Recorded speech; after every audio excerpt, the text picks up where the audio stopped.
Saludamos a esta hora a toda nuestra teleaudiencia que se vincula con nuestro canal CTV Barranquilla y a todos los que nos acompañan en un episodio más de Salud Mental Positiva.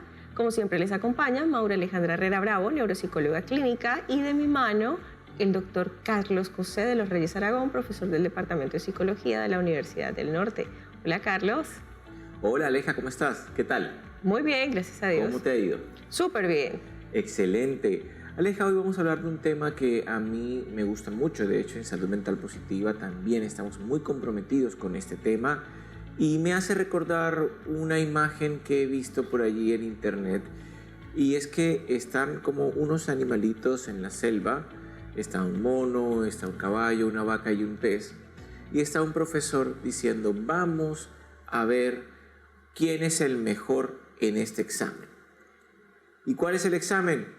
Subir a un árbol. Es evidente que ahí hay uno que siempre va a ganar, porque cuando todo es igual para todos, no necesariamente es justo para todos, ¿sí? Como lo puede ilustrar esta imagen. Entonces, hoy tenemos a una invitada que tú la vas a presentar, que nos va a hablar sobre justamente eso: neurociencias y educación inclusiva. Así es, Carlos, como tú lo mencionas, el hacer todo de la manera igual para todos nuestros niños y nuestros adolescentes pues va a generar unas consecuencias, de las cuales tenemos hoy a nuestra experta que nos va a explicar cuál es la manera correcta de abordar la educación inclusiva. Entonces, para eso trajimos a nuestra invitada. Ella es María del Pilar Pinzón, es la directora de la Fundación Unicornio.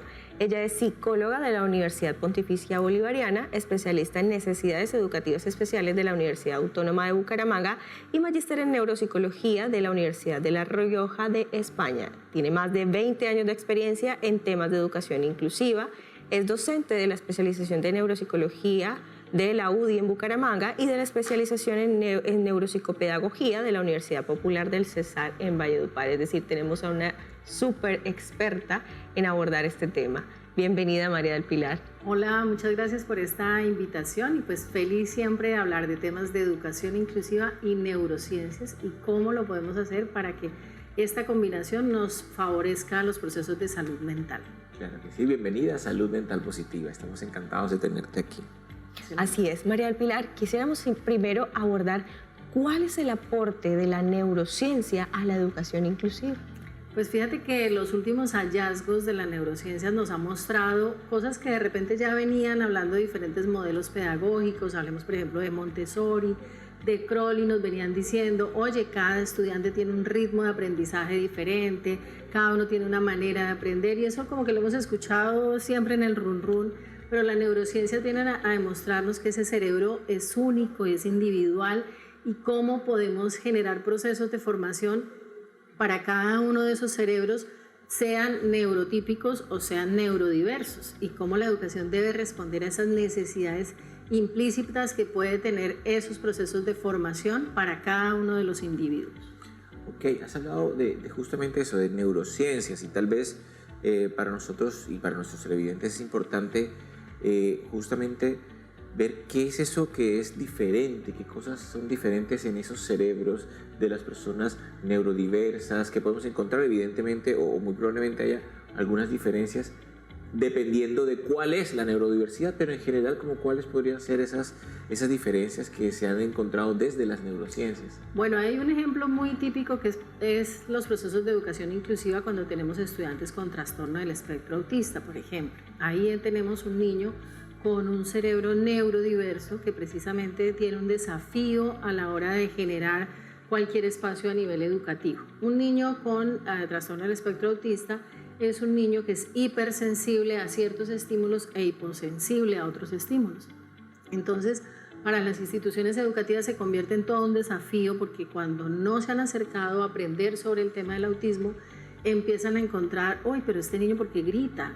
Ay, pero este niño, ¿por qué se está tirando en el suelo? ¿Por qué tiene esta conducta repetitiva? Entonces, cuando logramos adentrarnos y mirar cómo es el cerebro de ese niño con autismo, que es un cerebro ávido de aprendizaje, que es un cerebro que necesita una estimulación adecuada, que necesita aprender a controlar esa hipersensibilidad de estímulos, pues empezamos a encontrar que ese niño necesita un espacio seguro, necesita un espacio que lo acoja, necesita un espacio que lo respete.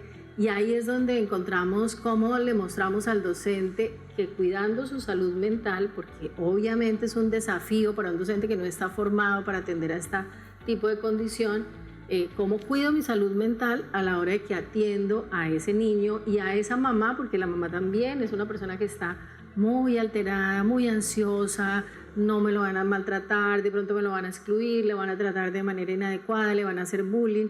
Entonces, ¿cómo como docente puedo acoger esos procesos y decir, lo puedo hacer? ¿Cuáles son las estrategias que tengo? ¿Cuáles son los recursos que tengo? Y lo hago una realidad. Y me gusta ese enfoque porque al fin y al cabo no solamente estamos trabajando, o ese docente estaría formándose para trabajar por su propia salud mental también, obviamente por la salud mental de ese niño, de su familia, pero también por su propia salud mental. Una de las cosas que hemos encontrado en diferentes investigaciones que hemos realizado es justamente eso, cuando un cuidador, normalmente los padres, pero también aplicaría para los maestros, adquieren más herramientas, disminuye el estrés que se provoca al proveerle cuidados a estas personas que tienen alguna necesidad especial.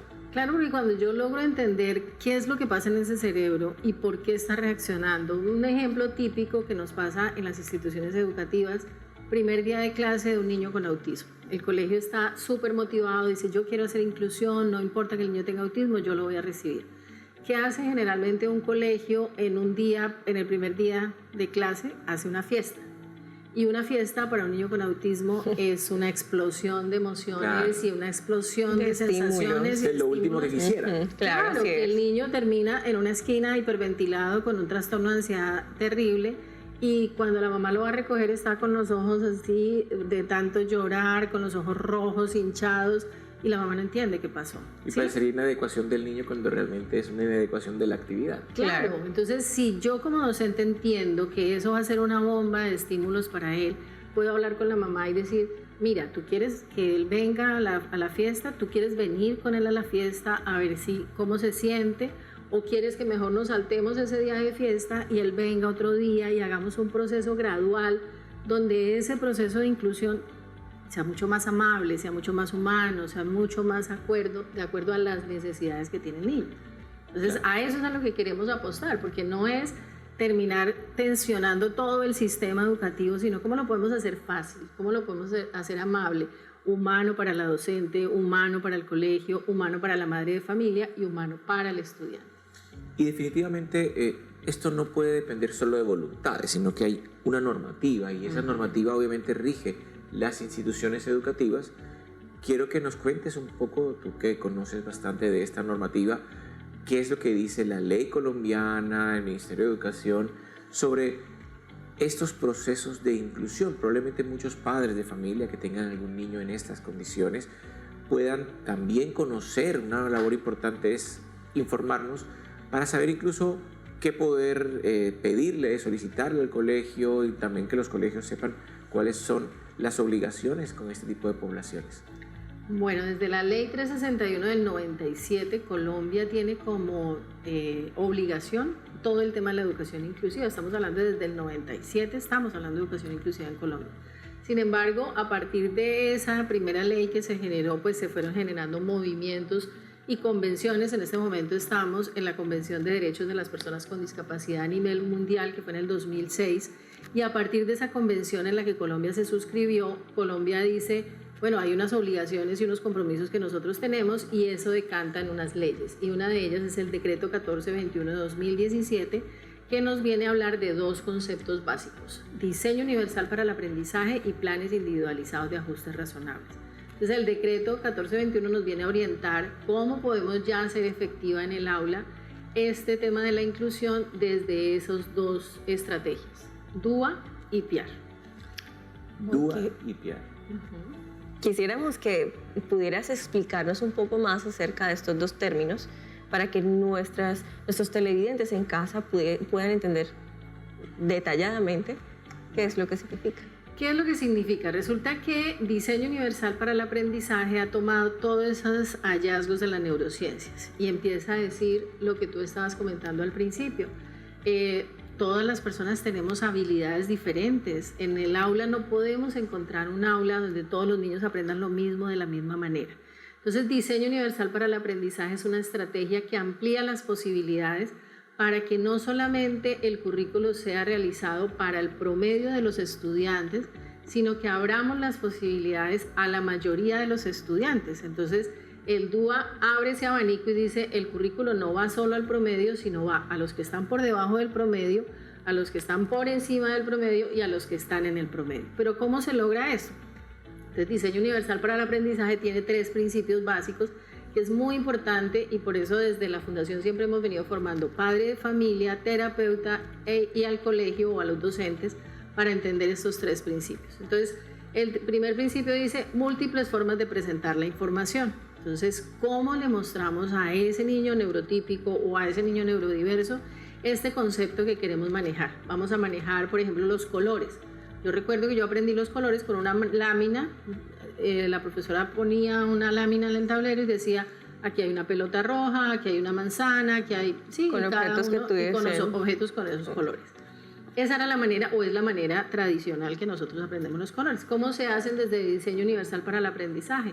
Hoy vamos a aprender sobre el rojo, entonces me voy a poner una camiseta roja, voy a traer unos frutos rojos, voy a hacer un jugo con frutos rojos, voy a hacer una mermelada roja, voy a trabajar con plastilina roja. Entonces el niño que tiene un aprendizaje a través del olfato queda con esa sensación o logra esa sensación. El que tiene un aprendizaje visual, hacemos una canción y entonces es ese aprendizaje auditivo sobre el color. Entonces amplío las posibilidades para que niños con formas de aprender diversas puedan aprender un mismo concepto. Claro, eso es como integrar todos los sentidos, no solamente como tú decías desde lo tradicional, que era solamente visual, ¿cierto? Sino ahora tener en cuenta todas estas opciones que hay para integrar todos los sentidos. ¿Y cómo entendemos que nuestro cerebro aprende a través de la motivación? Y entonces ahí va el otro principio, el segundo principio, que es múltiples formas de motivar. Entonces yo tengo un niño en el aula que le encantan los dinosaurios y entonces, oye, vamos a aprender el color a través de los dinosaurios.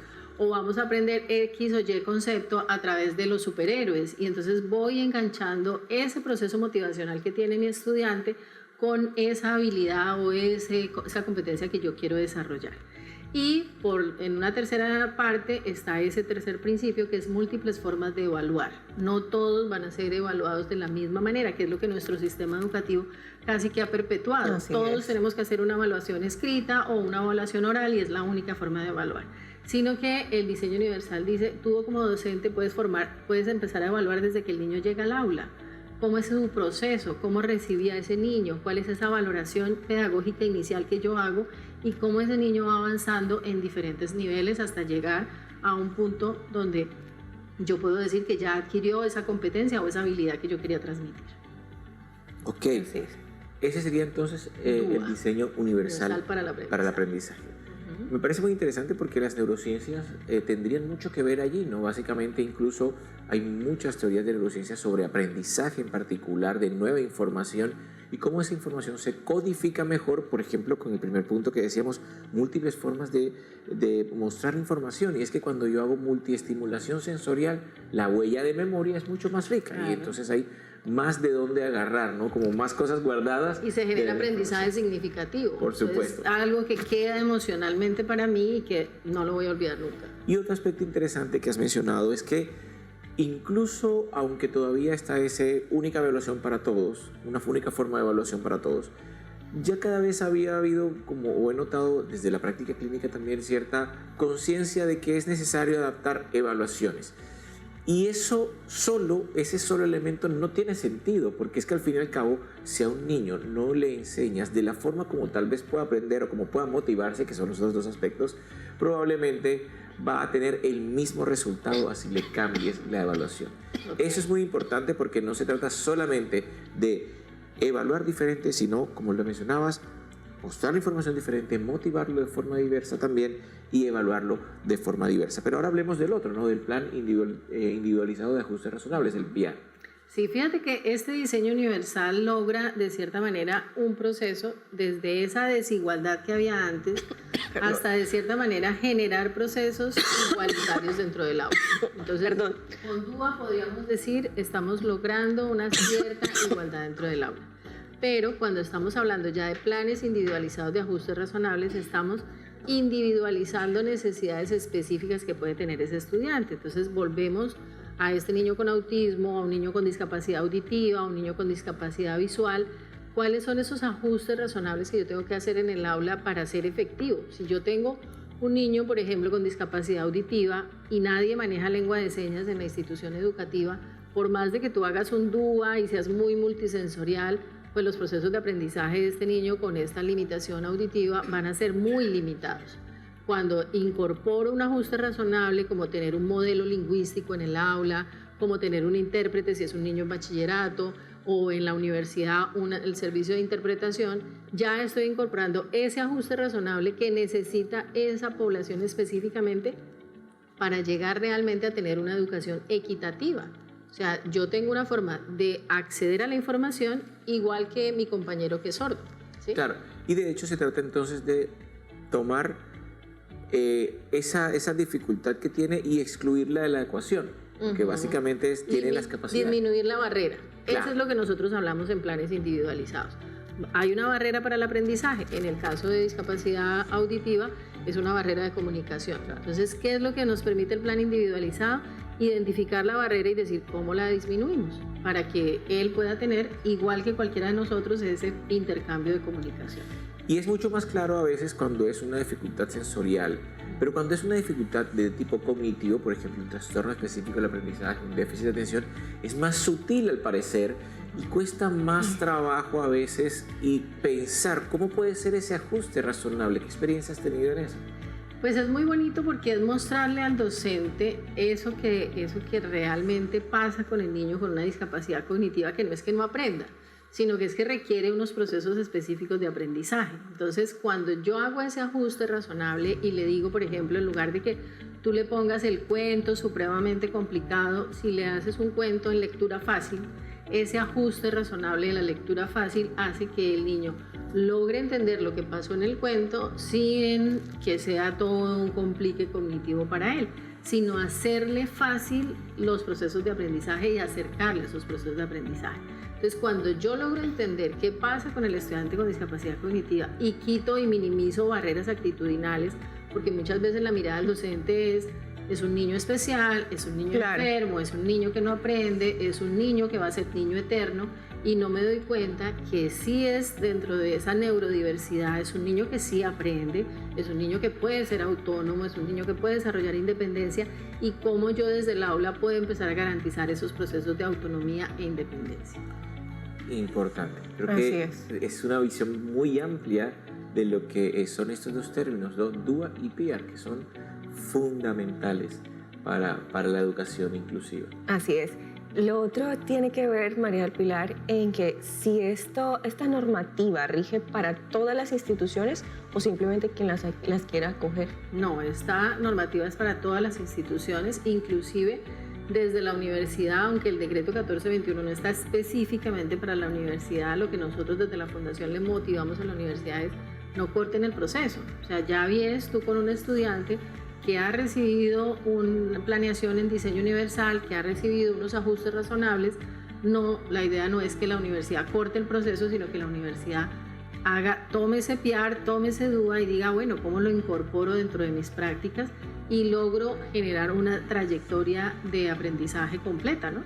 Es decir, que si yo como papá veo que el colegio no está haciendo estas adecuaciones, tengo todo el derecho de Claro, exigir. tengo todo el derecho. Y eso es súper importante y siempre con los papás lo converso, y es ser proactivo frente al proceso. Yo tengo que entender que la educación inclusiva no es un acto de magia, que esto no va a suceder mágicamente mañana y todo se nos va a solucionar. Si yo soy un papá de un niño neurodiverso, un niño con algún tipo de condición o discapacidad, tengo que ser proactivo, acercarme al colegio, ser amable, no solamente llegar desde la ley, porque la ley existe y los colegios la saben, pero cómo yo puedo acercarme al colegio y decir, mira, tengo a este niño y está en estas condiciones, ¿por qué no mejoramos desde esta mirada? ¿Por qué no capacitamos a los docentes? ¿Qué podemos hacer de manera conjunta para fortalecer el proceso?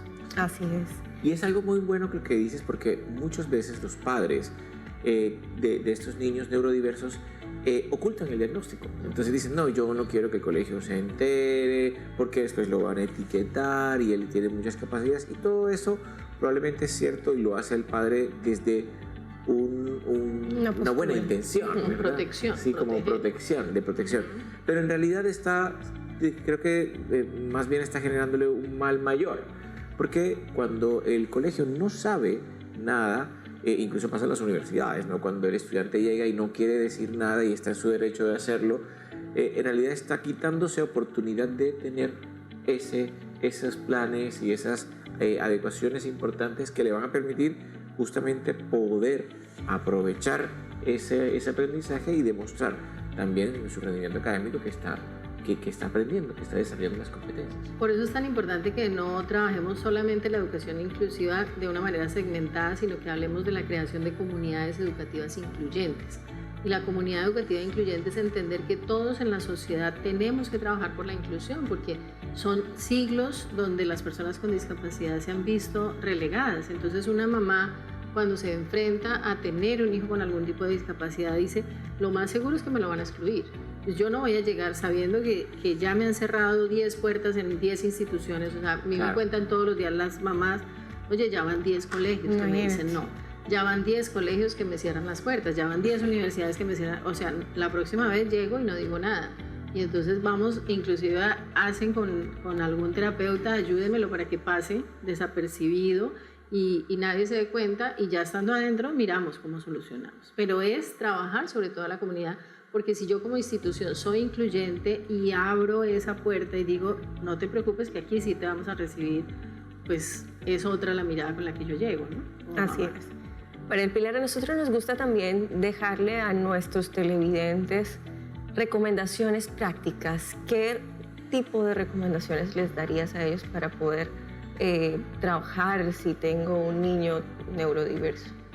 Bueno, lo primero, como les estaba comentando, es empezar a mirar hacia adentro, porque la educación inclusiva no parte de afuera. Yo no puedo hacer educación inclusiva de dientes para afuera y decir, yo soy un profesor incluyente, cuando adentro digo, qué miedo, viene un niño con autismo, no tengo ni idea qué hacer con un niño con síndrome de Down, cómo trabajo con un niño ciego. Entonces, primero empezar a mirar adentro, qué prejuicios tengo, qué techos mentales he tenido frente a esta realidad, y empezar a desarticular un poquito de eso, acercarme, formarme, capacitarme, mirar de qué manera yo también puedo buscar. Ahorita hay tantas alternativas de podernos formar en estas líneas. Entonces, cuando yo ya empiezo a acercarme a sus procesos formativos, empezar a acercarme a ese niño con ese respeto, entendiendo que ese niño es un niño que también quiere aprender, es un niño que está dispuesto a cruzar todo este proceso educativo y a disfrutar del proceso educativo.